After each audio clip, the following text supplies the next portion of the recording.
এই কথাটার অনুরণন দেখেন ওই বক্তব্যতে, you have no more religion than my horse, gold is your God. আপনার টাকা পাচার দেখেছি, আমরা দেখেছি দেশের মানুষ এক শ্রেণী কীভাবে দরিদ্র হয়েছে, এক শ্রেণী কীভাবে ধনী হয়েছে। একটা ছাত্রলীগের একটা কর্মী যদি 2000 কোটি টাকার পাচারের অভিযোগে অভিযুক্ত হতে পারে, এবং দেশটার পুরা মেকআপটা মানুষের, আমি এখনও সেই জিনিসটা এখনও মানুষ কিছুটা ওই সিনড্রোমটা বয়ে বেড়াচ্ছে। আমি দেখি মানুষের মধ্যে কুইক ধনী হয়ে যাওয়ার একটা প্রবণতা।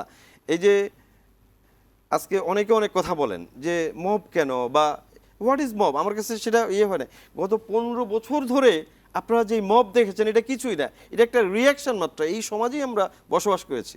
আজকে যদি এই লোকগুলো, শেখ হাসিনা যদি ওদিন থাকতেন, সেনাপ্রধান বলেছেন তাকে আমি রক্ষা করতে পারতাম, তাকে জনগণ পিটিয়ে মারতো, সেটাও কি মব বলতেন আপনি? আমি যদিও কথাটা হয়তো একটু অপ্রাসঙ্গিকভাবে চলে এসেছে, কিন্তু বাস্তবতা হচ্ছে তাই। জনগণ অতিষ্ঠ হয়ে গেছিলেন।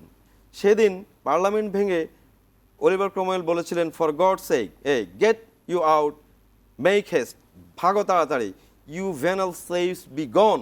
এরা স্লেভই ছিল, এরা একটা পার্শ্ববর্তী দেশকে খুশি করার জন্য। পৃথিবীর দেশে অনেক স্বৈরশাসক দেখেছি আমরা। আপনি দেখবেন শেখ হাসিনার পার্থক্যটা কোথায় জানেন? আমরা ক্ষমতার জন্য আপনি দেখবেন বহু দেশে বহু মানুষকে হত্যা করা হয়েছে, বিরোধী দলের উপর অত্যাচার করা হয়েছে, কিন্তু বিদেশি মানুষ একটা অন্য দেশের মানুষকে, অন্য দেশকে খুশি করার জন্য নিজের দেশের মানুষ হত্যা একমাত্র শেখ হাসিনাই করেছেন। বিটুইন ফ্যাসিস্ট হিটলার দেন বা মুসোলিনি দেন শেখ হাসিনা। আমি ফয়জ আহমেদ, আমরা এই বিষয় নিয়ে